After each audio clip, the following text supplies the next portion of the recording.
Greenland में America के राष्ट्रपति के खिलाफ जबरदस्त प्रोटेस्ट जैसे कोई चेतावनी हो। चेतावनी उस ट्रंप के लिए जो बार बार कहते हैं ग्रीनलैंड हमारा है, हमारे देश की सुरक्षा के लिए जरूरी है, इसीलिए हम ग्रीनलैंड पर कब्जा करेंगे। हम न कभी अमेरिका थे ना ही होंगे। हम मर जाएंगे लेकिन बिकेंगे नहीं। याद रखो, ग्रीनलैंड बिकाऊ नहीं है।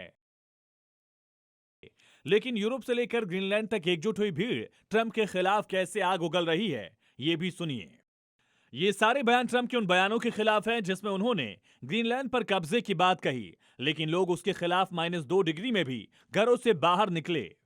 ग्रीनलैंड की राजधानी न्यूयॉर्क में हो रहे प्रदर्शन बताते हैं बर्फीले देश में ट्रंप की टेढ़ी नजर ने आग लगा दी। लोगों के विरोध और ग्रीनलैंड में नेटो के 7 देशों की सेना भेजने पर ट्रंप आग बबूला हैं।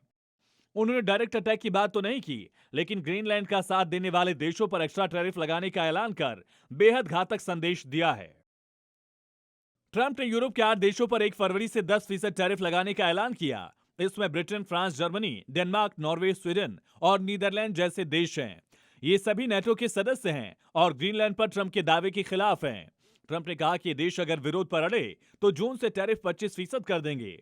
जर्मनी और फ्रांस ने ट्रंप के टैरिफ को प्रेशर टेक्निक बताते हुए खारिज किया। ट्रंप के बयान के बाद ग्रीनलैंड को लेकर अमेरिका और यूरोपीय देशों के बीच तनाव चरम पर है। राष्ट्रपति डोनाल्ड ट्रंप की खुली धमकियों के बाद फ्रांस, जर्मनी, ब्रिटेन समेत 7 यूरोपीय देशों ने ग्रीनलैंड में अपने सैनिक तैनात किए हैं। डेनमार्क समेत यूरोप के 7 मुल्कों के कमोबेश 187 सैनिक ग्रीनलैंड को बचाने की तैयारियों में जुटे हैं। इनमें डेनमार्क के लगभग 150 सैनिक पहले से तैनात हैं। ये तैनाती डेनमार्क की अगुवाई में चल रहे नेटो अभ्यास ऑपरेशन आर्कटिक एंड्योरेंस के तहत की गई है। लेकिन ट्रंप ने इसे ग्रीनलैंड में घुसपैठ करार देते हुए सेना भेजने वाले देशों पर भारी टैरिफ लगाने की घोषणा कर दी। ट्रंप के लिए टैरिफ वो हथियार बन चुका है जिससे वो हर विरोधी देश को धमका रहे हैं, जबकि दुनिया को पता है ग्रीनलैंड के पेसिफिक स्पेस बेस में करीब अमेरिका के 200 सैनिक पहले से मौजूद हैं और यहां यूरोपीय देशों ने सेना नेटो के सैन्य अभ्यास के लिए भेजी है।